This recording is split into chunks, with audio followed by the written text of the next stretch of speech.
భగవత్ బంధువులందరికీ నమస్కారం అండి. ఈరోజు గురువారం, గురు పుష్ప యోగం అయినటువంటి ఈరోజు ఎంతో చాలా మంచి రోజు. ఈరోజు అందరూ కూడా చక్కగా పూజ చేసుకోవాలి. అలాగే ప్రతి గడపకి కూడా పసుపు కుంకుమ రాసుకొని చక్కగా ఈరోజు అవకాశం ఉంటే వెండి బంగారు నగల వస్తువులు తెచ్చుకోవచ్చండి, లేదంటే పసుపు కుంకుమ మనం తెచ్చుకోవచ్చండి. ప్రతిరోజు కూడా మనం పూజ గదిలో వాడిపోయినటువంటి పువ్వులు ఉంచకూడదు. అలాగే ఆవు నెయ్యి, కొబ్బరి నూనె, నువ్వుల నూనెతో మనం ప్రతిరోజు కూడా దీపారాధన చేసుకుంటే చాలా మంచిదండి.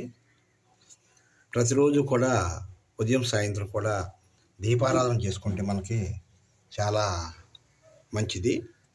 ఆ వెలుగులోంచి వచ్చేటువంటి గాలి, ఆ పొగ మనకి ఎంతో పాజిటివ్ ఎనర్జీ మన ఇంట్లో ఉంటుంది. ఆ ఇంట్లో ఉన్న గాలి మనం పీలుస్తాం, చాలా బాగుంటుందండి.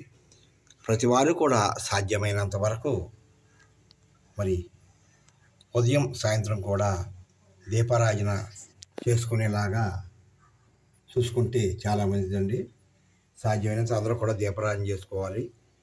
ఉదయం సాయంత్రం కూడా చాలా మంచిది. అందరూ కూడా బాగుండాలి. మరి అందరూ కూడా పూజ చేసుకుని సంతోషంగా ఉండాలని చెప్పి కోరుకుంటున్నాం. ఓకే ఫ్రెండ్స్, జై శ్రీరామ్, జై జై శ్రీరామ్.